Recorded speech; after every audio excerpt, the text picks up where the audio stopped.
Tamil tech today channel பார்வையாளர்களுக்கு வணக்கம். +2 முடிச்சுட்டு இன்ஜினியரிங்காக வெயிட் பண்ணிட்டு இருக்கவங்களுக்கு ஒரு முக்கியமான தகவல். இன்ஜினியரிங் கவுன்சிலிங் ஆன்லைன் மூலமா தான் நடத்த போறாங்க. முழுக்க ஆன்லைன் மூலமா தான் கவுன்சிலிங்கும் நடக்கும். கடந்த வருடம் முதல் முறையா அமல்படுத்தினாங்க. மாணவர்கள் ஒரு சில சங்கடங்களை எதிர்நோக்கினாலும் வெற்றிகரமா ஆன்லைன் கவுன்சிலிங் நடத்தி முடிச்சுட்டாங்க. இந்த வருஷம் ஆன்லைன் கவுன்சிலிங் நடக்கிறதுலே ஒரு சில பிரச்சனைகள் இருக்கு. இந்த வருஷம் ஆன்லைன் கவுன்சிலிங் யாரு நடத்த போறாங்க, பிரச்சனை இல்லாம நடைபெறுமா, ஒரு சில தகவல்களை உங்க கூட ஷேர் பண்ண போறேன். வாங்க நேரடியாக வீடியோக்குள்ள போகலாம். அதுக்கு முன்னாடி நீங்க ஆன்லைன் கவுன்சிலிங்காக வெயிட் பண்ணிட்டு இருக்கீங்க, ரெகுலர் அப்டேட் வேணும் அப்படின்னா மறக்காம நம்ம சேனலை சப்ஸ்கிரைப் பண்ணிக்கோங்க.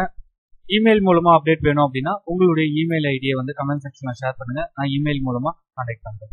பொறியியல் மாணவர் சேர்க்கை குழு தலைவர் பொறுப்பிலிருந்து அண்ணா பல்கலைக்கழக துணைவேந்தர் விலகி உள்ள நிலையில் இந்த ஆண்டு பொறியியல் கலந்தாய்வை யார் நடத்த போவது என்பது குறித்து அதிகாரப்பூர்வ அறிவிப்பு ஏதும் வராததால் +2 மாணவர்கள் மிகுந்த குழப்பம் அடைந்துள்ளனர். தமிழ்நாட்டில் 580க்கும் மேற்பட்ட பொறியியல் கல்லூரிகள் உள்ளன. இங்கு வழங்கப்படும் பிடெக் படிப்புகளில் அரசு ஒதுக்கீட்டுக்காக சுமார் 2 லட்சம் இடங்கள் பொது கலந்தாய்வு மூலமாக நிரப்பப்பட்டு வருகிறது. இந்த கலந்தாய்வை தமிழக அரசு சார்பில் அண்ணா பல்கலைக்கழகம் நடத்தி வருகிறது. பொறியியல் மாணவர் சேர்க்கை குழு தலைவராக அண்ணா பல்கலைக்கழக துணைவேந்தர் இருந்து வந்தார். இந்த நிலையில் அந்த பொறுப்பிலிருந்து தற்போதைய துணைவேந்தரான MK சூரப்பா அண்மையில் விலகினார். அவரது வேண்டுகோளை உயர்கல்வித்துறையும் ஏற்றுக்கொண்டது குறிப்பிடத்தக்கது. கலந்தாய்வு பணிகள் காரணமாக பல்கலைக்கழகத்தின் கல்வி பணிகள் பாதிக்கப்படுவதால் அப்பொறுப்பிலிருந்து விலகியதாக துணைவேந்தர் தரப்பிலிருந்து தகவல் தெரிவிக்கப்பட்டது. ஆனால் பொறியியல் மாணவர் சேர்க்கை குழுவில் கூடுதலாக இணைத் தலைவர் என்ற பதவியை உருவாக்கி அதில் தொழில்நுட்ப கல்வி ஆணையரை நியமித்து அரசு பிறப்பித்த உத்தரவால் அதிருப்தி அடைந்த காரணத்தினாலேயே துணைவேந்தர் இந்த முடிவை எடுத்துள்ளதாக தகவல்கள் வெளிவந்துள்ளது.